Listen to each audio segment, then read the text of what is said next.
পীরজাদা তাওয়া সিদ্দিকীর আক্রমণ। ক্যানিং পূর্বে তৃণমূল বিধায়ক শওকত মোল্লার আক্রমণ পীরজাদা তাওয়া সিদ্দিকীকে। তাওয়ার খাতা খোলার হুঁশিয়ারি তৃণমূল বিধায়কের। আব্বাস ও নওশাদ সিদ্দিকীর বিরুদ্ধে লড়াই, ফুরফুরার অন্য পীরজাদার বিরুদ্ধে লড়াই নেই। মুখ বন্ধ করুন, নইলে খাতা খুলে দেবো। আপনার খাতা আমার পকেটে রয়েছে। তাওয়াকে হুমকি শওকত মোল্লার। সম্প্রতি শওকতকে নিশানা করেন তাওয়া সিদ্দিকী। জ্যান্ত পুঁতে ফেলার হুমকি দেন পীরজাদা। কি হুমকি দিয়েছিলেন দেখুন। শওকত যে ভাষা বলেছে, যে ভাষাটা বলেছে, ওই ভাষা নওশাদ, আব্বাস আর কাসেম ছাড়া শওকত অন্য কোনো পীরের আওলাদকে বলতে পারবে? ওর হিম্মত আছে, ওর গুর্দু আছে, ওর গুর্দু আছে।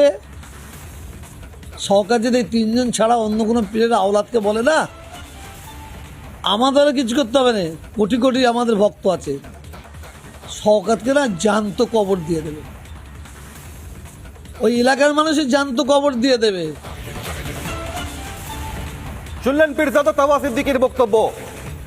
শওকত মোল্লা সম্পর্কে তার মন্তব্য। নওশাদ সিদ্দিকী, আব্বাস সিদ্দিকী, কাসেম সিদ্দিকী ছাড়া অন্য কোনো পীরজাদা সম্পর্কে মন্তব্য করলে জ্যান্ত কবর দিয়ে দেবেন। পীরজাদা তাওয়া সিদ্দিকীর এই বক্তব্যের পাল্টা জবাব শওকত মোল্লার। ক্যানিং পূর্বে তৃণমূল বিধায়ক কি বলেছেন দেখুন।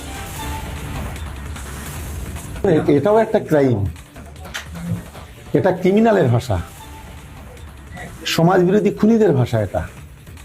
আর আমার লড়াই তো ভণ্ডর বিরুদ্ধে, আব্বাসের বিরুদ্ধে। আমার লড়াই আরেক ফজা নওশাদের বিরুদ্ধে। আমাদের দুজনের বিরুদ্ধে লড়াই। তবে ক্রিমিনালের মতো যে ভাষা বলছেন বন্ধ করুন। আমরাও বলতে পারি, হয় বন্ধ করবেন, না হলে এর পরে খাতা খুলে দেবো। আপনার খাতা আমার পকেটে আছে। আপনি কি করেছেন না করেছেন, কোথায় কি সুবিধা নিয়েছেন, সব বলে দেবো একদম। যারা রাজনীতি করছে, রাজনীতির নাম করে ধর্মকে ব্যবহার করছে, আমাদের এই দুই ভণ্ডের বিরুদ্ধে লড়াই। যদি বুকের পাটা থাকে, আমাদের বিরুদ্ধে লড়াই করবেন। খাতা পকেটে, খাতা খুলে দেবো। তাওয়া সিদ্দিকীকে বার্তা শওকত মোল্লার। হুমকি পাল্টা হুঁশিয়ারি, সব মিলিয়ে এই পরিস্থিতিতে কি বলছেন বিজেপি নেতা অর্পণ দাস দেখুন। এক প্রকার পক্ষান্তরে স্বীকার করে নিলেন যে উনি চরমভাবে নওশাদ সিদ্দিকী, আব্বাস সিদ্দিকী আতঙ্কে ভুগছেন। কারণ ভাঙড়ে এসে লড়াই করতে গিয়ে উনি এখন লেজে গোবরে হয়ে যাচ্ছে। আর এই তোহা সিদ্দিকী হলো একজন সুবিধাবাদী দালাল। এই তোহা সিদ্দিকীকে শওকত মোল্লা নিজের স্বার্থ চরিতার্থ করতে সুবিধা মতো ব্যবহার করতেন। সেটা শওকত মোল্লার কথাতেই এখন পরিষ্কার। আর সেটা তোহা সিদ্দিকী এখন বুঝে গেছে যে শওকত মোল্লা ওনাকে ইউজ করতেন। এখন তোহা